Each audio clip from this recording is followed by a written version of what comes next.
नागपूर मुंबई समृद्धी महामार्ग वाहतुकीसाठी खुला करून अवघं 1 वर्ष झालं, तोच त्या महामार्गाला आता मोठ्या भेगा पडलेल्या आहेत। छत्रपती संभाजीनगर पासून जवळच असलेल्या माळीवाडा इंटरचेंजच्या जवळ 3 सेंटीमीटर रुंदीच्या 50 फूट लांबीच्या भेगा पडलेल्या आहेत। महामार्गासाठी M40 ग्रेडचं सिमेंट वापरल्यास 20 वर्षे खड्डे पडत नसल्याचा दावा MSRDCने केलेला होता, मात्र हा दावा फोल ठरलाय। माळीवाड इंटरचेंजच्या जवळ पुलावरती मोठा खड्डा पडल्याचं सुद्धा इथे दिसून आलेलं आहे, त्यामुळे अपघाताची शक्यता आहे। आढावा घेतलाय कृष्णा केंडे यांनी।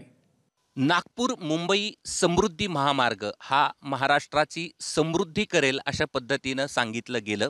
मुख्यमंत्री उपमुख्यमंत्री यांचा हा ड्रीम प्रोजेक्ट, यासाठी करोडो रुपये खर्च करण्यात आले, मात्र एका वर्षभरातच त्या ड्रीम प्रोजेक्टवर कशा पद्धतीच्या भेगा पडल्यात आणि ह्या भेगा या ठिकाणी मी तुम्हाला दाखवतो। खरं तर या भेगा आपण पाहिल्या तर हे बघा, या महामार्गाची अवस्था अशा पद्धतीची सिमेंट्स।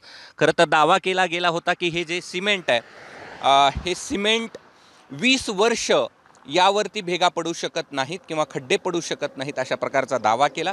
मात्र आत्ताची सध्याची स्थिती या ड्रीम प्रोजेक्टची ही अशी आहे आणि पूर्णपणे हे भेगाळलेलं आपल्याला पाहायला मिळत आहे। साधारणपणे ज्या या भेगा आहेत या भेगा 50 ते 100 मीटर इथपर्यंतच्या या भेगा या ठिकाणी पडलेल्या आपल्याला पाहायला मिळत आहेत। प्रशासनाचे दावे फोल ठरलेले आहेत। यावर आता अधिकारी काय उत्तर देतात हे पाहणं महत्त्वाचं आहे। अधिकाऱ्यांची या सगळ्या संदर्भात अजून बातचीत होऊ शकलेली नाही, मात्र हे समृद्धी, महाराष्ट्राची समृद्धी ही अशा पद्धतीची भेगाळलेली आहे।